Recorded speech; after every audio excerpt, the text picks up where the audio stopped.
Welcome back, everybody, here to your coverage of the Championship League. I'm TobiWan. And I'm the Capitalist. And we are here to bring you game number 3 of NaVi going up against Sigma. So far, it's leveled up at 1 apiece after NaVi had a rather convincing game number 1, but Sigma had a rather convincing team fight in game number 2.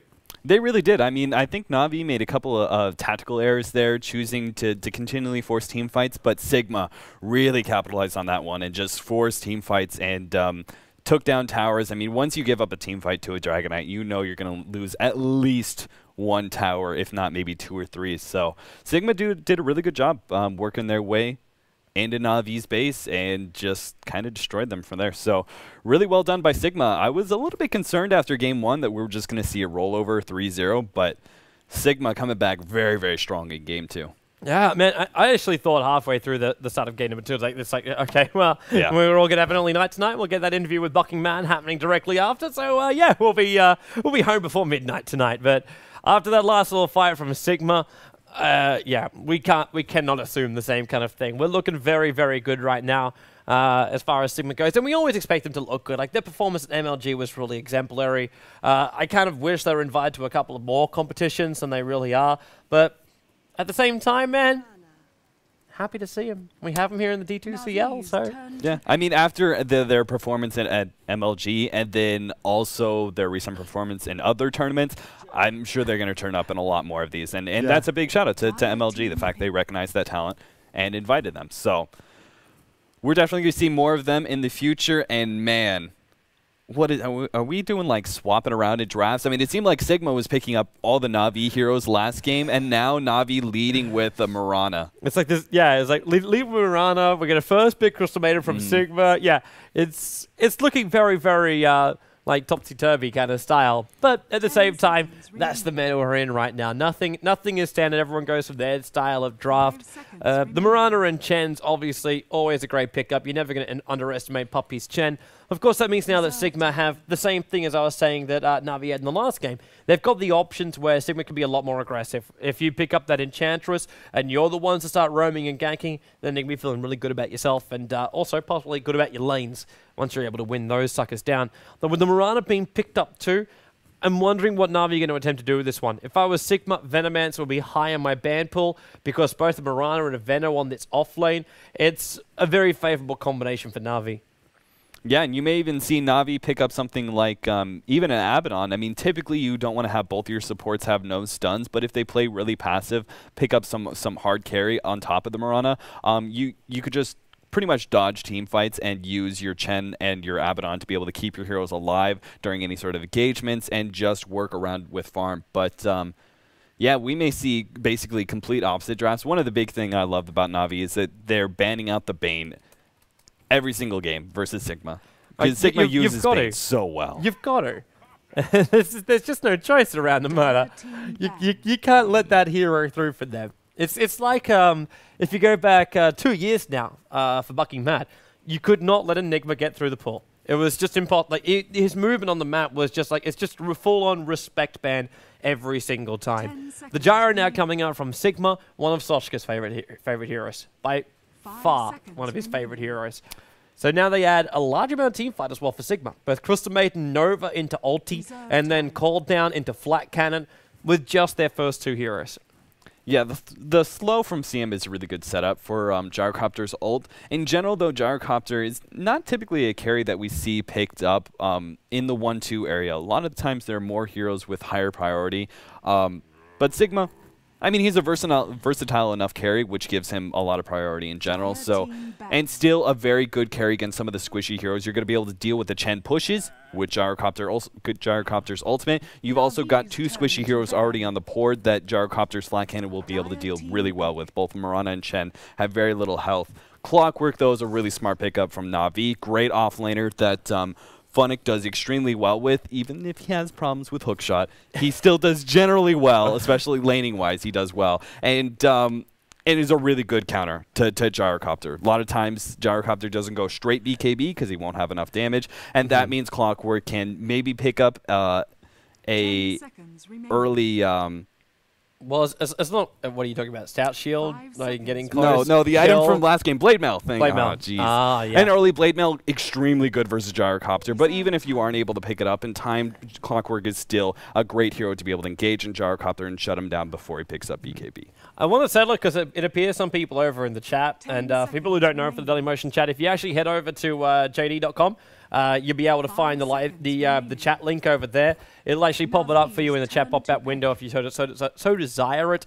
It's just Cyborg Matt's IRC chat.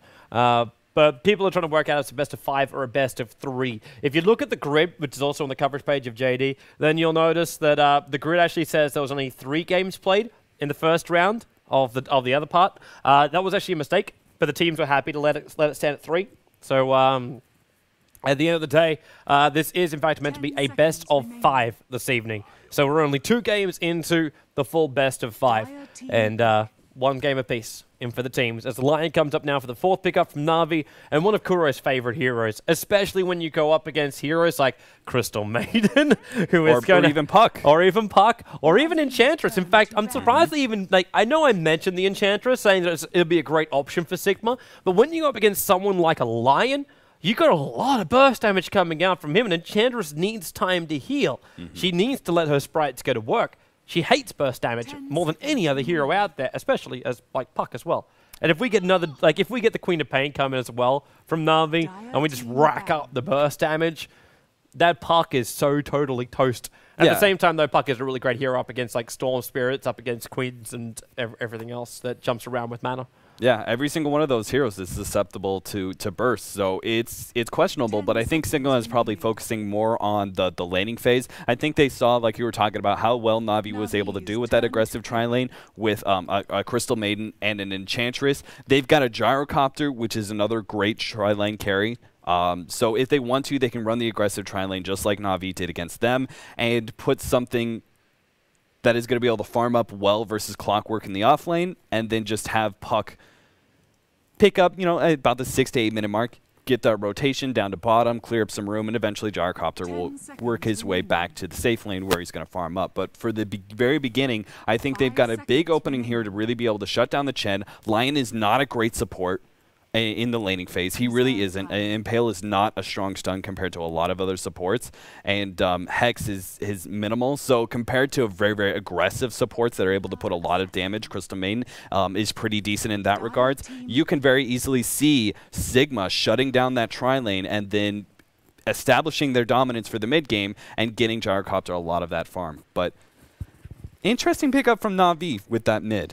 Now, this is something which not many people still like to have. Like, it's not a great hero to go up against a Gyro. It's probably not a great hero to go up against an Enchantress either. Just because if Enchantress starts summing up more of an army, you're going to lose those refraction charges pretty quickly. But up against a Puck, Templar Assassin is an amazing hero. And that's something you notice too when Puppy does a lot of his... Okay, no longer an amazing hero. Wow. With Mr. Tree now arriving here for Sigma. But this is one of those heroes where, like, my Fader's going to get a lot of buffs up in the middle lane. Initially, I was about to say that TA can evade the damage that comes out from Puck's Illusionary Orb depending on the timing of the refraction. And then you've also got the ability to then have the Sideblade Harassment. So the Sideblade Harassment's the other huge thing that comes out from a Templar Assassin, where you're able to just harass down the Puck, and you can't phase shift out that kind of damage. Like, it's just... Like, it's not feasible. Like, you want to use phase shift every single time. You're going to be pulling yourself out of position more often than not.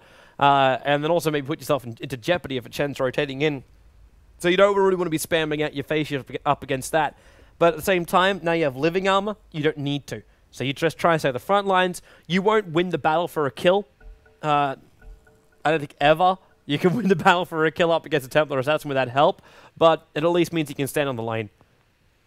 Yeah, the one thing that really concerns me about that is Templar Assassin is one of those mids who doesn't usually provide a very fast impact into the other lanes, and I feel that Sigma should be able to... I mean, it's questionable with this tree pickup what exactly they're going to go for with that, if they're still going to go for the aggressive tri-lane or not, but I felt that Sigma had strong lanes to be able to stand up against Na'Vi. Na'Vi did not have enough early game to be able to contest that, and Templar Assassin...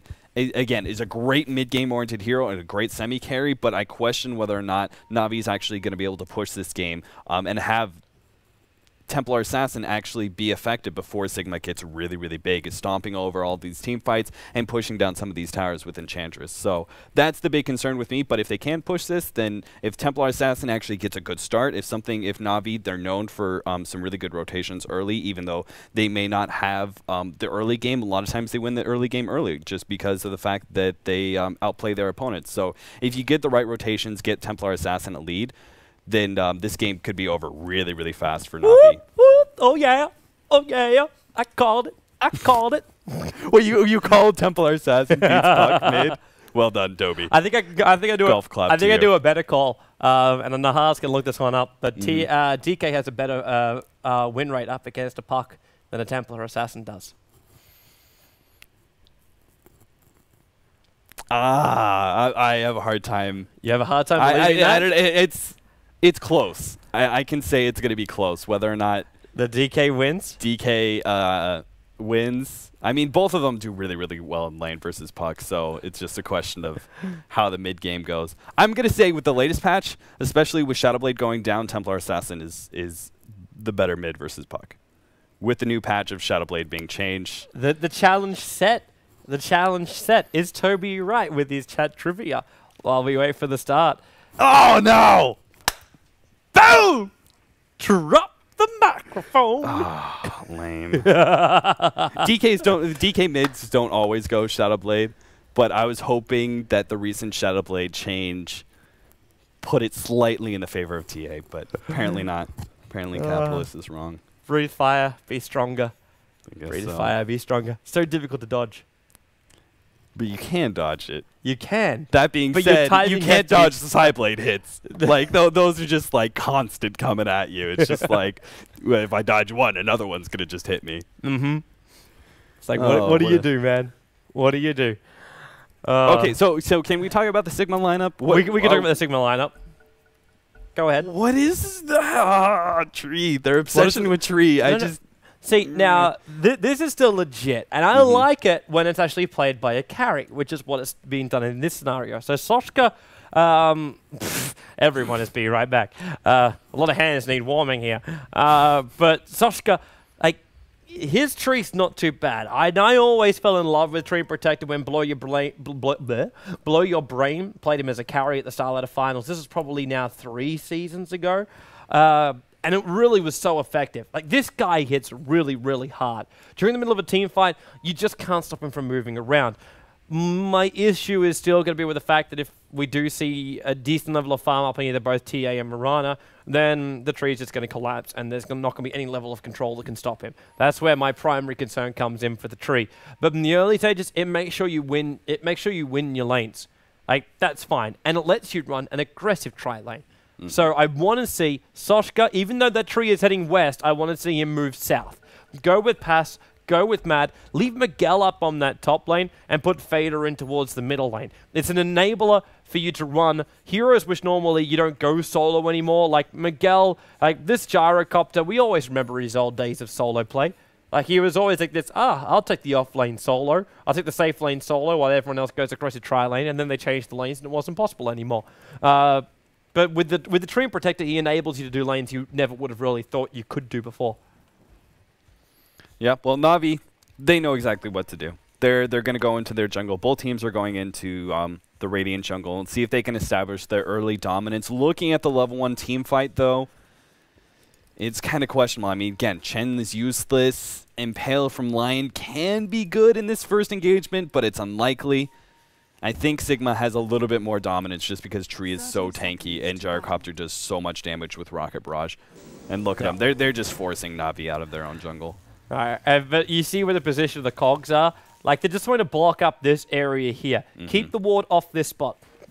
If they can do that, no, they can't do that. They're just being forced back. They need their jungle. They need 10 creeps, which means they need to be able to control up this little harder camp over on the side, which means nobody can sit here. And Kuro knows about this because he keeps sitting in this stupid spot where I've marked the X time and time again. Funnick now gets a secondary burn with the cogs. But he's also had to use his cogs twice already. But it's just the fact that if Puppy can find some space to keep farming up, then he's okay. It looks like I am slightly wrong, and we're going to see an aggressive tri lane instead with the Gyrocopter. So we get a 1v1 tree versus clockwork on this top lane. Yeah, Gyrocopter does more damage. Sorry, I'm wrong. It's not clockwork. It's a Vost. I take it back. I take it all back. Funnick's on the bottom lane still. Oh, yeah. That's probably smart. Look, oh my goodness. That attack damage coming out from Paris. Look at Avos's health. Yep. He already came forward with the Invis rune. I was going to make a joke about, oh, the big plays coming out from Tree with an Invis rune, right? But 2 auto attacks and Avos is just feeling the burn. Yeah. But look at Puppy's movements now. Like, he's got a Hellbear Smasher, and he's smoked up even, like, 30 seconds, and he finds him a creep, pops the smoke, and is now looking for a kill. So his option is they try and pick off Fader in the mid, which means they have to rotate around. But look where they're sitting. Like, they're... Okay, there's a bit of a problem right now. Forced to DC'd himself out. But with this kind of movement, like, they started moving around to the Ancient area, but they stopped. And they backed up, they moved into the tier 1 tower. So it's almost like they're waiting for Fader to overcommit on top of Dendy. Exactly. But Fader's not going to do that. Like, Fader is an aggressive style of player in the middle lane. Because I know Fader very, very well. Like, he is sitting here for his boot camp for TI3 and actually lives here in Berlin, if you didn't know. So if you want to, we can go and meet Fader. Sweet. Yeah. Sounds good? Great. Sounds good to me. We'll set you up on a date. Just not that type. Went from meeting to dating. Jeez, Toby, you escalate fast. No, I'm not. It's like just make a date, like a calendar date. Nothing sus, people. It's nothing sus. But yeah, Fader's an aggressive style person, but he's not going to overcommit to anything. So yeah, they had to move themselves around, smoke around, but it's already too late. They're going to move up past the rune, and they're just going to pray that there is no extra vision here, which there isn't. There's no dire observer ward here, so it's quite possible they can kill off Soshka. Yeah, I mean they know they can't run aggressive. They can't go against this aggressive try, so they're just going to completely dodge it. He's got to be blocked. He's got to block that lane more. It's too high up. They need Soshka to walk past this line, but even then, this Radiant Creep is still looking at, like, it's looking down in here. That's as far down as it can see over on the side. Yeah, if he puts like a living armor on himself before he goes forward, it's pretty much impossible because they're not going to be able to disable him long enough. He's going to be able to get off that leech seed, and Tree just being a tanky enough hero in general, there's no way they're going to be able to have enough damage. So he has to be either very, very far forward, which maybe they can get it. I don't know. It's questionable. They really just don't have a whole lot of damage coming out from these supports, and now Mad sees them. Yeah, Mad's brought in a Wild Wing, but the Troll Trap controls up Paris. The arrow from Avos will be able to connect, which means he keeps him away from that Leech Seed effect, which was let out in Puppy, but Avos is going to move back from this Tornado. Also, look at his build. He's still holding on to his third ability. He's not quite sure if he needs Starfall or if he needs to have Leap. But right now, he's losing all of his life points to this Tornado, which he fires out the arrow to at least get rid of it, but he'll have to use his salve as well.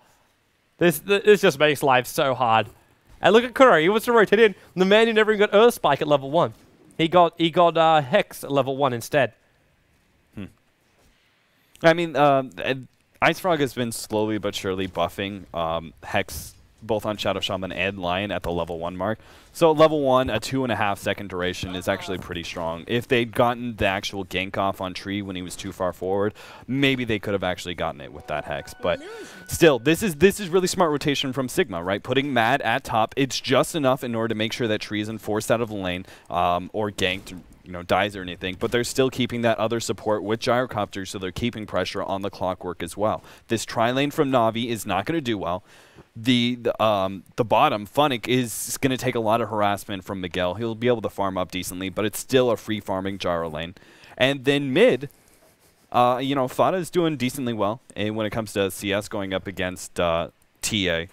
14-1 versus 16-6. That's not bad for Puck. Puck is at a big disadvantage when it comes to those refraction charges. And TA basically being a melee hero, it's hard to be able to get some of those attacks off in time in order to pick up CS.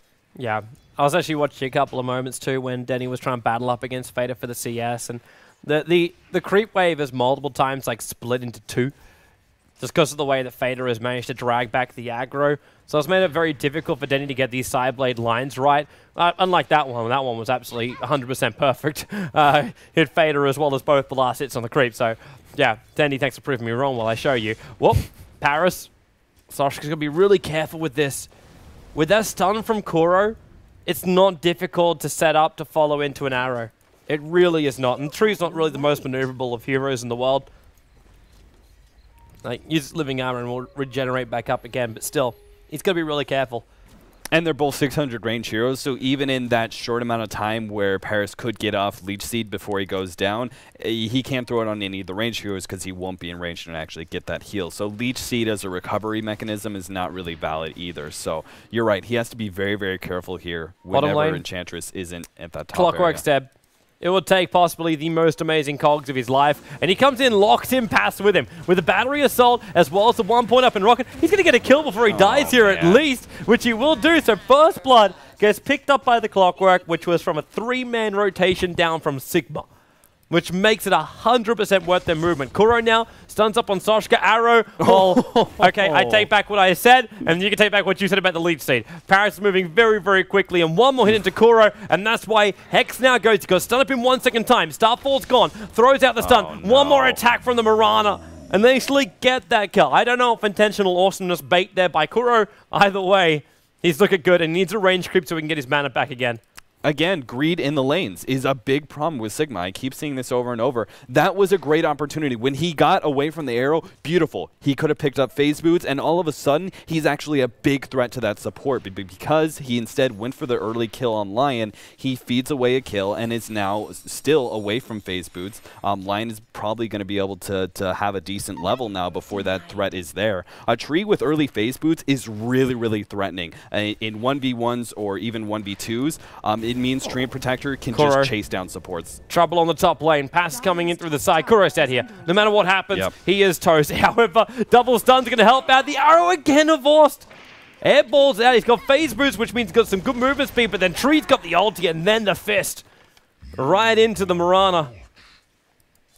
Good rotation. Paris actually picks up mana boots instead. He's a team player, man. Yeah. This is the way to play a Tree. It's play just like a utility solo mid.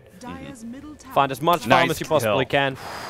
Miguel, they almost were able to pick up that kill. It was Clockwork locking in Miguel, and unfortunately, before he has Blade Mail, it's very, very dangerous to do that against Rocket Barrage, but they were just barely unable to get the kill because of living armor. So good awareness by Paris, being able to put that up on Miguel and keeping him alive in order to go back, and he's going to have nice early drums. Pass. Don't walk around that corner. Not unless you really want to fight this, and I think he wants to.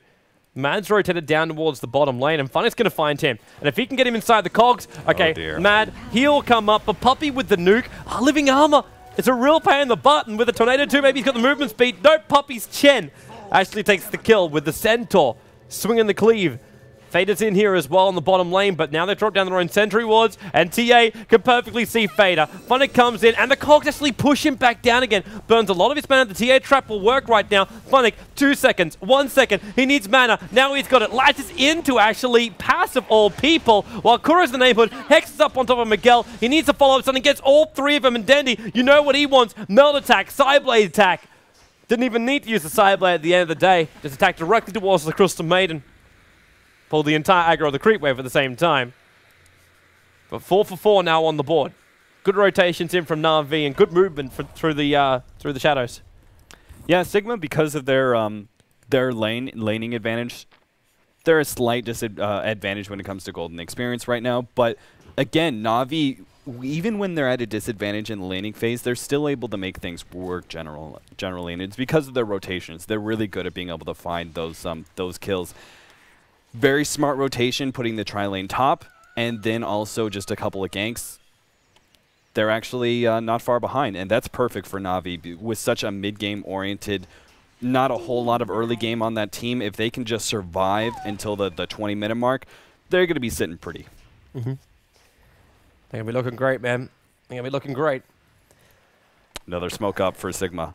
Already rotating into the middle lane. This time they got a Troll and a Centaur, possibly the best combination when you're going around for a gang. Smoke will reveal in our Dendy. He's going to realize there's going to be some trouble here. He can't stand invis. You knew they were going to bring in some dust. So he made him at least pop the dust for the kill. TA on the sideline. Funny's getting a lot of farm down here in the bottom lane. Is he also going to be the Mr. Hand of Midas guy? No, he's going to go Treads. Thank you, Funnick. Yeah, I think there are too many items that have a large amount of priority. Unless NaVi was really going to focus on extremely passive play, Hand of Midas just really isn't in his options whatsoever. He needs stats. If he can pick up an early Blade Mail, awesome. If not, just even more stats or team items. Oh, Miguel. He whiffed the ultimate at bottom, and he probably would have picked up Funnick. But unfortunately, because of that, Funnick should be able to teleport. Yeah. Yep. Just had enough life points. 100 in spare after that. If that ulti was able to connect, 100 life points means nothing, then it means he's out. Yeah. Well, it means everything, I should say. Dire's middle tower is under attack. Moving up towards that top lane. We're still got Soshka up here, just free farming. And it will be the mech for him. The only weird thing I have when I look at the Sigma lineup is it's almost a draft of uncertainty. Are they jumping in on... yeah, they're on Dendi. Again, Rock is coming his way. He's back in range of the tier 1 tower, so there's going to be no real diving for this. Puppy and Kuro actually started rotating off that top lane gank of Soshka to try and come and help out Dendi in the middle lane. And now they're all going to get spotted out.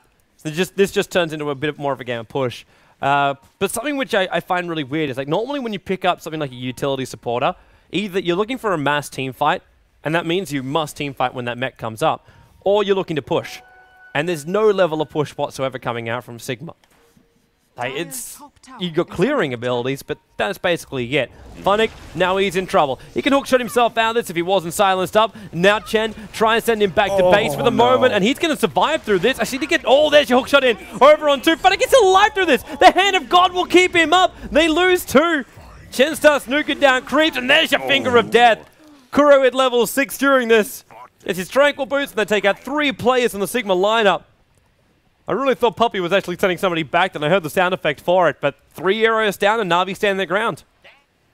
I mean, I'm tempted to say this is kind of game 1 all over again. Navi, they've got the TA and Mirana, not as hard of a carry as Tiny, but they've got past the early game, and that was the important part once again, that Navi just survive through the early game or even take a slight advantage, and they're going to be looking really, really good in the mid to late game. Oh, Mad's in trouble. He's got Trolls as well as Hellbet with him, and now Funnick. All he's got to do is get that battery assault and cogs off, but Mad, there's already a little bit of help for him with the living armor coming in to save his life. And they ended up in a little bit too deep. Kuro's going to get stunned up as well by the rocket coming up behind him. And that gives a double kill over towards Miguel. So Sigma gets some revenge for what happened on the top lane before. Dire's middle tower is under Yeah, again, a little too greedy, but at the same time, Navi still comes out into that whole entire engagement, the early team fight included, on top, I think. They're getting TA some really good farm. Looks like we're going to see an early BKB coming out from him. Mirana is starting to build into some damage with an early Yasha pickup. And you look at Gyrocopter's farm, Miguel really does not have all that much. He's just got a drums and phase boots right now. He's sitting really far behind when it comes to CS. Compared to TA and Mirana, both who were at least 10 creep kills ahead of him, it's not looking good. Because that's their hard carry when they're putting so much pressure on a tree, being able to actually be effective by picking up an early mech and then forcing a lot of team fights. They have to be at a serious advantage, and Gyrocopter's a big part of that. Like, he has to start building into his early carry items, and he's just not at that point. So unless they're really going to pick up speed here with some of the team fights and taking some tier 1s, I don't necessarily see Miguel being able to be that big carry force versus the Mirana and the TA. Trouble. Kuro caught out in the top river, and he's in a lot of trouble. Tree just punches him down, 115 damage, and there's no way to escape from that one. But Miguel, maybe he should be okay on this bottom lane. He's got a drum charge up his sleeve that he's sticking with him, and then living armor, and then all of a sudden, no one really seems to care that much anymore. They both have to back themselves up. Well, yeah, Dendi got what he wanted out of that, though. He kind of forced Gyrocopter back. He goes back to free farming. That's all he wants in the first place. So as long as he can keep going towards that BKB where he actually has some sort of defensive item versus Sigma when they go for the team fights, that's all he really needs. He just needs to be able to find the sustainability to be able to draw out these team fights and keep their base alive long enough for Templar Assassin and Miranda to get that big damage coming out.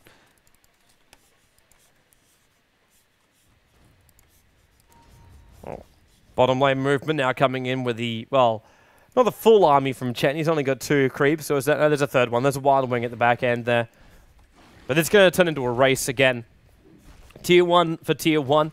Miguel, probably not the best time for this race to happen as he starts to try and farm up an ancient area. So he's already used his flat cannon. And if he uses his flat cannon on this bottom lane as well, it's going to delay up his ancients even further. That 30-second cooldown is a real pain in the butt. So he uses his call down instead. Now that's just, I'm not going to say efficiency.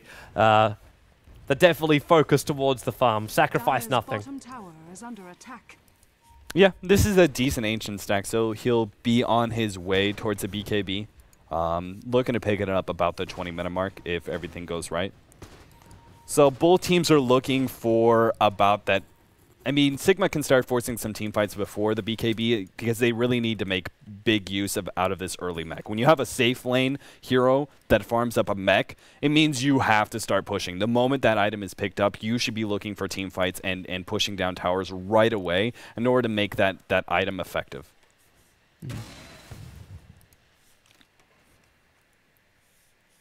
Oh, Danny's gone for a lane, which I don't think we've even really seen him in. Prep for the top lane to battle up against Soshka directly. I'm waiting to try and keep a tree and protect it down, but look at Denny's CS too. 85 for 31. He's rolling in the dough. Almost with that BKB completed, but nothing much really else. Like, there's no damage dealing items coming out from him. Of course, we are only 15 minutes in, so we can't expect too much, but still, we expect a lot. Dendy, there's a jump in middle lane. Sorry, it's Kuro with the stun, with the Starfall. They don't require the Finger of Death there as well. So Kuro's able to hold that. A lot of damage just coming out from just a quick stun as well as a Starfall. Point blank range arrow. Almost a very simple kill on Puck. And that's a lot of TPs which are also expended by Sigma. Sigma 300 or so gold going down the drain. Almost 400 in fact. Yeah, maybe they'll be able to turn this into a push at Tier 1, but they need Tree to be able to do so. It's unlikely that they'll be able to actually threaten this Tier 1 without Tree.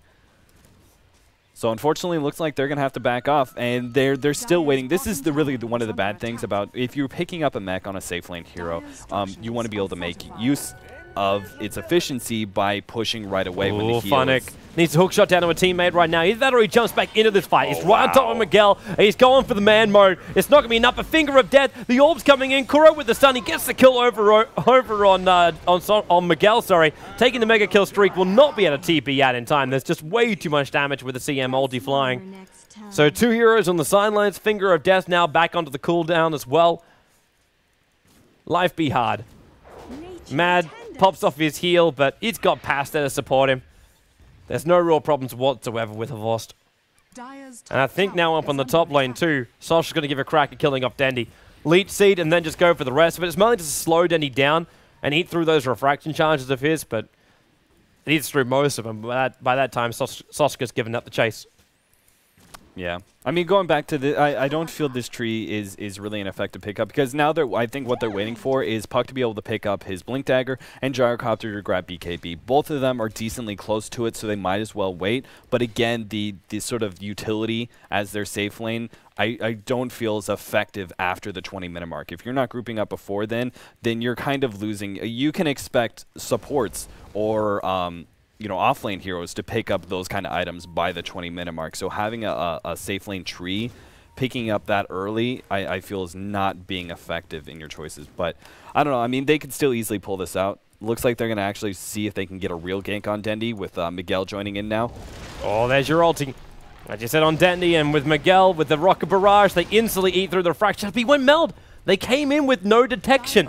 The extra TP that's coming in is coming in with dust, but it's... Oh, okay. Denny decides to run. And he didn't have refraction, so he was unable to survive.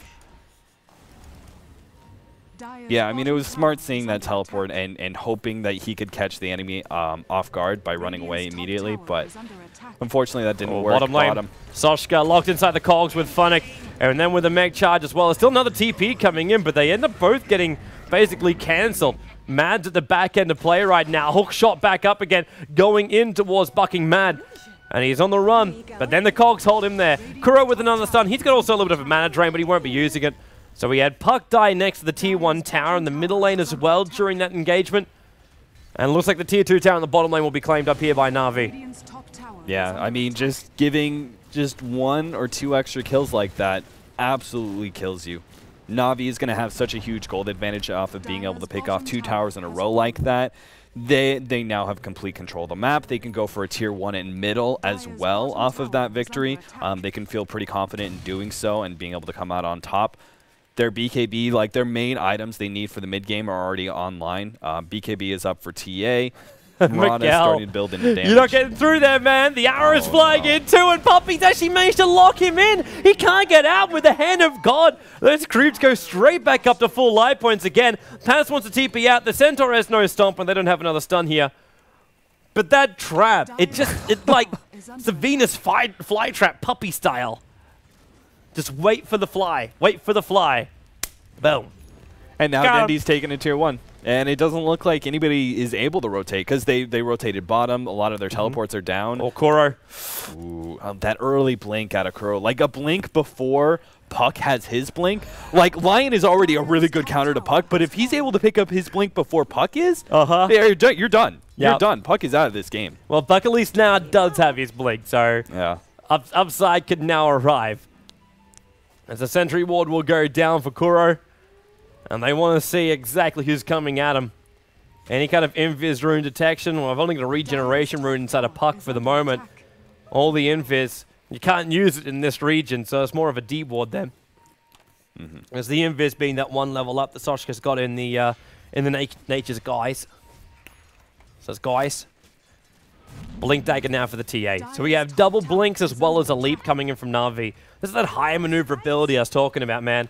It's so hard to fight up against. Mid lane, the fortification we use as well. They're trying to use this tornado to just make a little bit more space. And then with the Hellbent, actually that stomp went down as a prediction. Arrows connected on Bucky Mad here in the middle river. And then Fader, he jumps himself in. Got the Dream Call off, got a good silence as well. But now Kuro, well, he's locked in position for a little bit. He got the Hex over on Fader, Finger of Death plus Divorced, who gets sent back to base. The lead seat onto Kuro, not helping him out, but with that stun definitely will. And then they just start draining out the mana from Soshka. Puppy can't finish the job. Meanwhile, a little bit further up, can they finish up Bucky Mad? Dandy Meld hit it. You bet they can finish that one. Kuro again lead seated, and again he turns around to get this stun off. Soshka, he's going to TP himself out. The Hellbear's on the way in. There's no banner in for it. Do they have sentries? Do they have gem? Do they have dust? They have absolutely nothing. They're going to work it out for when they get bumped into. And Funnick, well, he just got bumped into. Triggers the dust, and they actually trigger correctly, but he didn't see him move up. We are still walking around in nighttime, so the sight lines are a hell of a lot smaller. Yeah, this is what I'm talking about. I mean, I keep talking about the tree pickup, but in the last team fight, what did Tree really accomplish? He got a decent ultimate off, which held them in the Gyro ultimate, and that's an okay combo. Not the greatest, but it's okay. And he killed Lion. After a really long time where Lion has already blown his load, like he killed Puck because with Finger of Death at level 2, it just annihilates Puck. He already got off everything. He, as a support, succeeded in that team fight. So killing the lion off after the fact is really minimal. Tree just doesn't do that much after the 20-minute mark when you're not really far ahead. And I don't see many ways for Sigma to be able to come back into this. That being said, they do have Gyrocopter. He's a great carry, and Navi doesn't have the hardest carries in the world, so maybe they can push this late game late and hope to come back in that regards. But I feel for the most part, Navi has succeeded in being able to ensure the mid game, and they're going to take control of the map. They're probably going to be able to take tier 1s and tier 2s. Where earlier it was Sigma in that 15 or 25-minute mark, they had a lot of room to really be able to put pressure on Navi. Now it's the other way around. Navi's in control of this game, and it's theirs to lose, I feel. Well, when you have a 7,500 gold advantage and about 7,000 worth of experience, yeah, I think you can stand quite firmly on your statement there, Cap. I did not realize they were that far ahead. Yeah, it doesn't feel like it when you're only 16, 12, but and then you look at the towers as well. It's like, well, there's only really, what, 2 towers? No, not even that. It's only 1 tier 2 tower being the difference. Clockwork misses the latch up. Miguel jumps in. Kuro blinked himself away right then, but he'll die the Dream Call. That's why he's TPing himself out of it. They don't have a stun, but they got enough damage. Miguel moved in close enough, and because Kuro was far enough away from Funnick, one of them was going to survive. Denny is currently hunting Shagbark over in the tree line, and he's trying to find him, and he found him. With the courier. He got him. He uses the Navi courier to scout him out, but now, whoa. Dodo versus Shagbark. Navi versus Cyborg Matt. Right here. See you first. On Thursday, Wednesday night, Dodo. Middle of the week. Wonderful. Couriers. Beautiful. Killing. Denny's in trouble. Frostbite's going to come out. They use the dust and he just pops BKB. No it's problem. like, well, okay, you just used all your stuns. I'll pop off my BKB. One more hit, but fucking Mad! He body blocked him, but Dandy, Mad didn't attack him, so he was able to just blink himself down there to attack, but then Fader comes back in again. This is not worth it. A BKB 9-second duration charge for a Crystal Maiden, and you lose your own life. Yeah, this is not looking good at all. That being said, Havos does have... that was a poor trade, but Havos was still able... He's constantly pushing in these side lanes. He's free farming consistently. He's already got Manta plus a Maelstrom. So, which is a little unusual. If you're going to be on a Mirana and you're going to focus on farm, you usually get the Naked Yasha. And if you're going to go Maelstrom, you go Maelstrom at that point because it's a great farming item for ranged heroes. But he goes a little bit less a conventional build. The Manta is still a great item for Mirana, and it gives him some good survivability. So in that regards, it's the safer item pickup, I guess. But yeah, he's still going for the Maelstrom into Mjolnir. He's going to be doing a lot of damage when he comes to these team fights. Navi has pretty much been winning a lot of these skirmishes 4v5. Funnick, look at him rocket in. He can see perfectly clearly. Soshka's trying to be a human shield right now for Miguel, and he's doing a pretty damn good job. Funny, look at him. It's just like, arrow hits Miguel. Roshan's dead. He was killed by the Dire, but they're trying to wait for Miguel to come out of the stun duration so he can pick up that Aghanim Scepter. Problem is now Funnick is in way too close. There's a lot of burning happening. Battery Assault, Paris, Soshka trying to get his ulti off. Now the stun comes out from Kuro. Puck Orb, nice damage at the same time. Well, there goes Lion. The sendback was able to happen over onto Funnick, so he's back to safety, even though, again, Kuro just seems to be taking it for the team. And also, they managed to bait out that BKB charge. That was a 10-second BKB charge from Miguel now down. But he's got Nagus the Immortal. He's not going to be too sad. No, he really isn't. It's, again, just Navi probably needs to avoid some of those team fights. Sigma is still decently strong. The question is, can Sigma really control the map and start taking some towers? Gyrocopter is just not looking the same carry force as a TA who already, like, he was working towards BKB. We talked about how that was kind of an important item. And then he was able to pick up Blink and Crystallis. Like, his farm is huge. Havos is very close to becoming a big carry here. And it looks like he's actually going to pick up a BKB next. Nice leap away, but... is anyone even going to do something about Puppy? Apparently not. Sorry, he's got his own army up on that top lane, just pushing down the towers. Pass won't be enough to deal with this. Like, I suppose, okay, you can nuke down the Hell Baron, this makes the life a lot easier in the lane. But there's a lot of unanswered CS, like, that Sigma need to deal with right now. Like, Moran 151, TA 160, Crystallis. The damage output from these guys is crazy, but it's also like the fact you got someone like Puppy walking around with Ghost Scepters. So Gyro can't instantly attack on the Chen. And what else are you going to be throwing out at him? Like, I suppose you got your orbs and you got your extra magical damage coming out from the support heroes, but the Gyro is the main man. You kind of want to like turn on that flat can, everybody dies. But now that doesn't happen up against Puppy. So he stays alive longer, which means you're more than likely going to get both the mech as well as the Hand of God charge out. But here comes the movement from Sigma. Everyone's gone for a trek north. At the same time, Mirana uses her ultimate. Funnick needs a couple of rockets. He needs to scout out what the GO is. And he just saw it too. He saw him rotating up. The TA traps also helped to reveal off a little bit more. I think they want to kill off Miguel here in the middle lane. That's where Funnick ended up moving down to, but they've lost their creep wave. Denny's hanging around. They can perfectly see Soshka. The sentry ward was down, so they know where he was walking. So they back up a little bit further. Need another sentry ward to drop, though. But there's your jump in. He's still not in range of the sentry ward, but it won't matter. He's hexed up, and he's being pushed back with the gem over on Chen. They just don't care. And then down a little bit further towards the middle lane, Funnick. He's going to drop down the cogs. He'll take the stun from the Dream Call because he knows he needs to get himself out of this damn call down. The Hand of God is still not going to be enough life points for him to survive. And it's not enough of a distraction for Revorce to finish up this mid tower. It's a good thing he did stop too, or else that tower would be within deny range. Well, the top tower again keeps getting pushed out by Puppy. And Kuro's getting ready to jump. He's going to jump directly onto Fader. Jump, Hex, stun, Chen nuke. That's basically where it's probably going to end though. Revorce with his Invis runes, he's mad as well as Miguel moving up. And Kuro jumps onto Miguel. Arrow, point blank range, Starfall as well. There goes Uragas being triggered out. Revorce, he's going to leap. He's going to leap himself away. The trap will discontinue. And he's going to be sent back to base by the Chen. While on bottom lane, Denny is soloing. Yeah, smart. Havos is like Navi set that up perfectly to get a small pick off, even if it was just the Aegis, good enough, and they get out. They're split pushing. They're making really good use of the map right now, getting more farm than Sigma is picking up, and this is where sort of that dual core strategy is really going to show off, even though I don't feel that TA or Mirana, neither one of those are necessarily better carries than Gyro.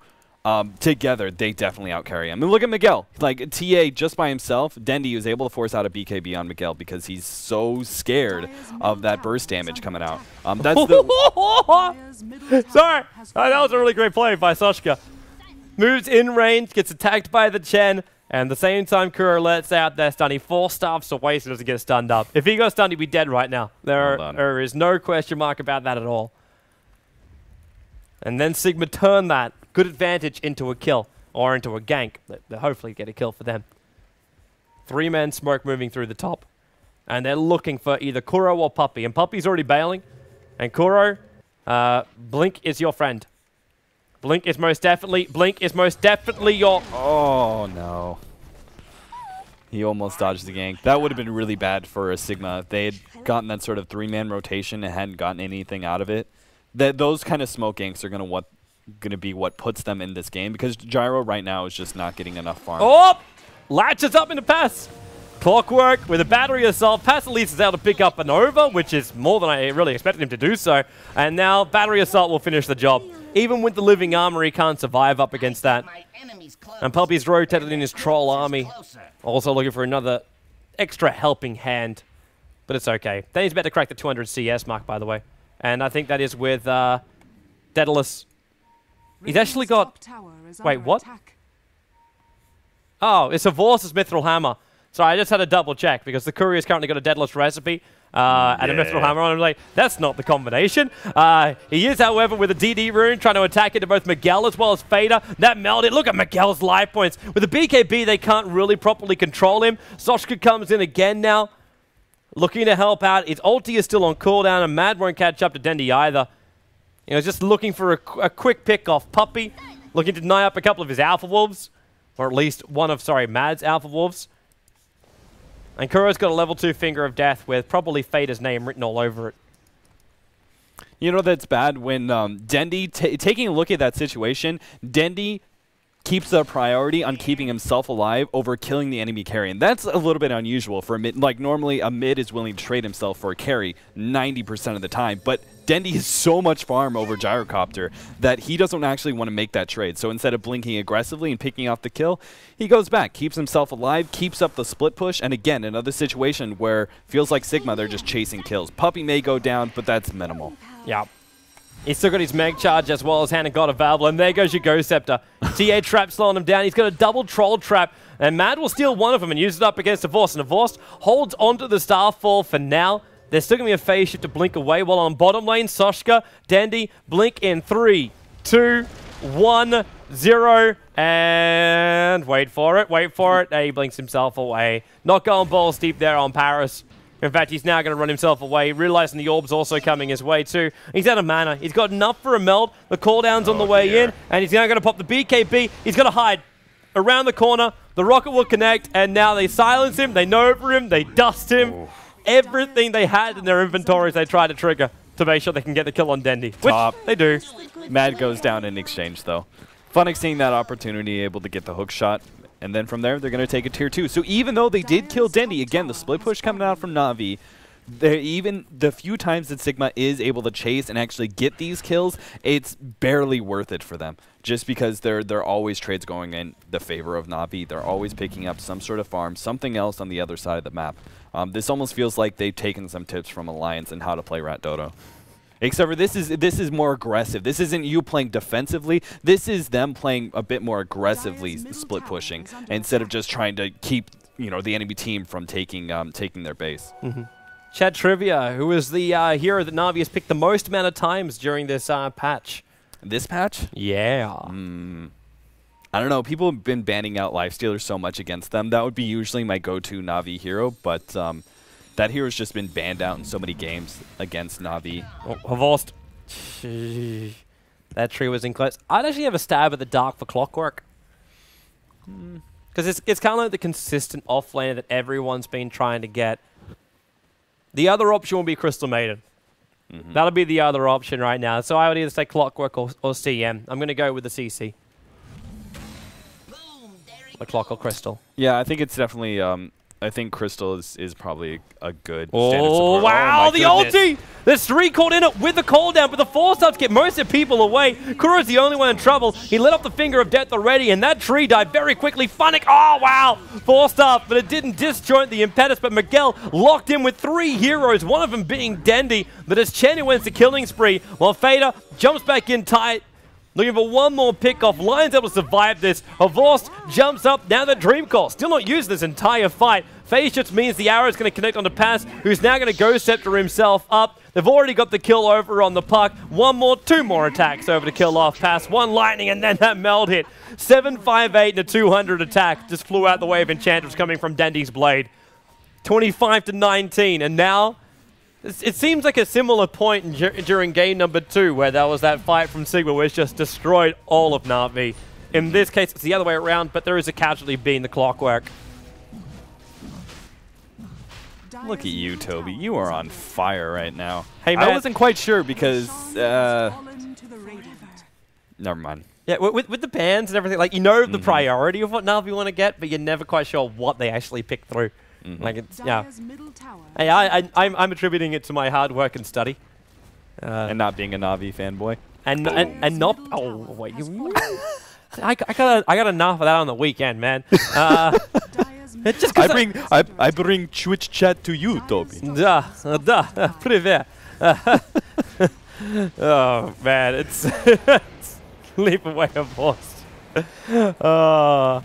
No, because obviously someone can't know everything about most of the top European teams without being a fanboy and studying their stuff. Sorry, I get in trouble for knowing too little, and now I get in trouble for knowing too much. Screw the world.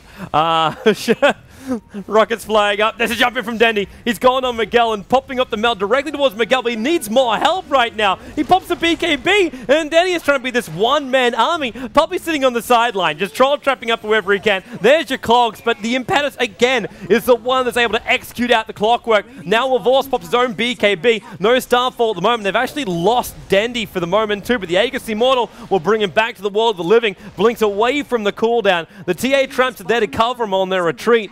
Realizing this fight is really not going their way at the moment. And even then, like, the TP is coming out. We got a TP the bottom lane. Havorst comes down just to farm it up. He just TP'd freshly down here too, trying to build into this butterfly. Which I'm surprised he's doing, considering there's already a butterfly over on the gyro, and he needs a Monkey King bar to get through that little sucker. But Havorst's going to try and push. And Sigma say, well, why don't we do the same? Everyone down mid. Go, go, GG.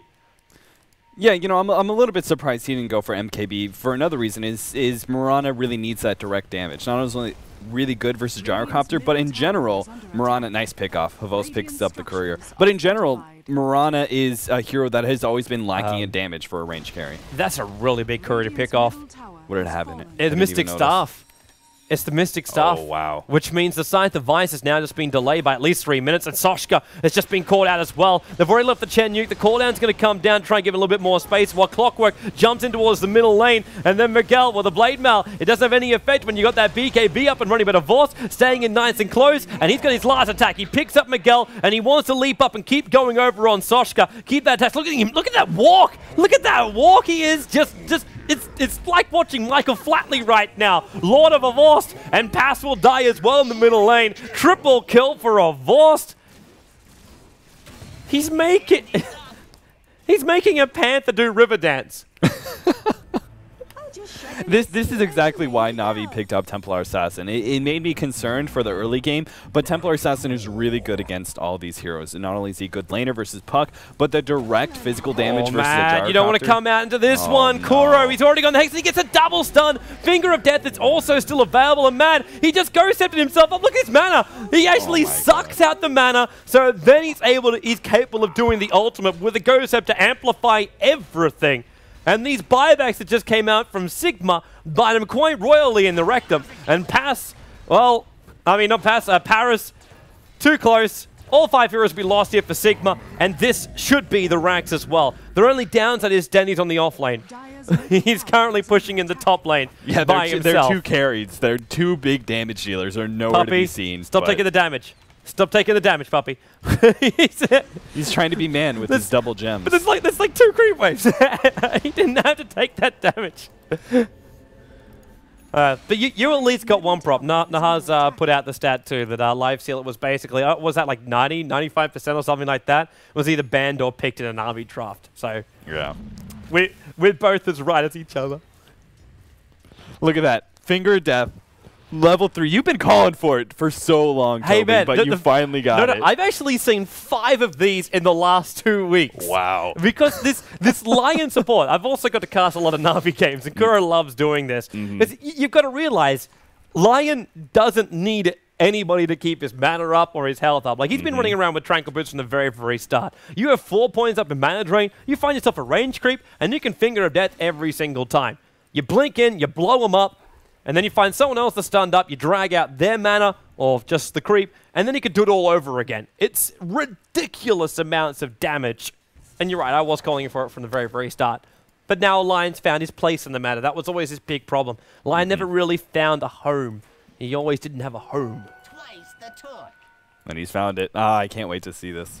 Him blowing up 2 different heroes. Like, Puck is pretty much done for. Like, Puck is not a hero that picks up BKB. So Lion, once you are actually able to pick up a decent amount of farm on a Lion, he just destroys Puck. I mean, this was never going to be a good game for Feta, just because going up against a Templar Assassin and a Lion, both those heroes counter you so well. But now also losing out on his Scythe of Ice for so long. Now he hasn't. It's cruel and unusual treatment, really. But then again, he never really found the money to finish the damn thing because he was still short the Void Stone. Like he only had the ultimate orb on himself, so he had the Mystic Staff there. He possibly at one point had the money to buy it, but he was under siege in his base. So life be hard, man. Life be hard. He'd never have to buy back Clockwork. Wait, whoa. Was that an escape move? Yeah, it's an Aghanim Scepter jump down. Because they already had the Observer Ward up here, but then again, do they have vision? No, they don't, because it's all smoked up. So it was just brilliance. Funnick now, hexed up. He's going to hookshot himself down again. Before he gets out, there's a 4-staff down. He needs to get away from the Suns. Hookshot, down he jumps again, actually down into the Tree Protector. Helping Lion, who's already used his Finger of Death again. Standing there looking for something to mana drain before he can do it all over again. But this is ridiculous movement. So Vorst, I think it's arrow prediction time, man. Flies it up, all Fader. He was pretty damn close to that. It won't hit on anybody else, but Kuro, he couldn't get there in time. Someone get this man a creep. So they've cut out Mad, at the very least. That's the extra pickup they should have. They might be able to get past too. Oh, Dandy jumped in. The Ghost Step is going to stop him, and Dandy, well, he needs some life. No! Jara removes it all. BKB from him.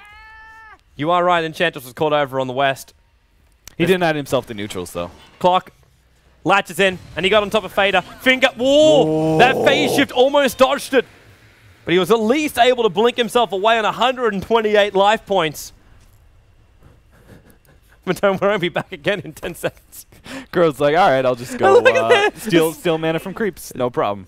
Oh, wait, he cancelled it. He's going to do it again. Well, no, it doesn't. Yeah, Centaurs just have very little mana. Only 200. That's kind of crap. Fader jumping out. Kuro. Well, there's the Clockwork jumping again. Rocket Barrage is being really spread around, but Funnick, that's not helping. The lead seed with a Starfall down as well. There's a lot of dominating sprees being ended. There's 900 gold just from kills, and a Vorce with the BKB attacking directly over towards the Tree Protector, and now he jumps in. That last arrow attack, it disjoints. He went at 28 life points, and a Vorce now going to get silenced up. Tries to throw out the arrow, and look at the lightning just bouncing around, and now into Miguel Lavorce. He's just man-moding this one. Balls in a wheelbarrow style, leaping down, chasing down, bucking Mad. Now he goes into the Ghost Scepter, and watch still lightning flying around. He takes one of the... He actually uses Hand of Midas on one of the trees, so someone used something to kill off one of those not trees, word searching for. They control wind, they have wings.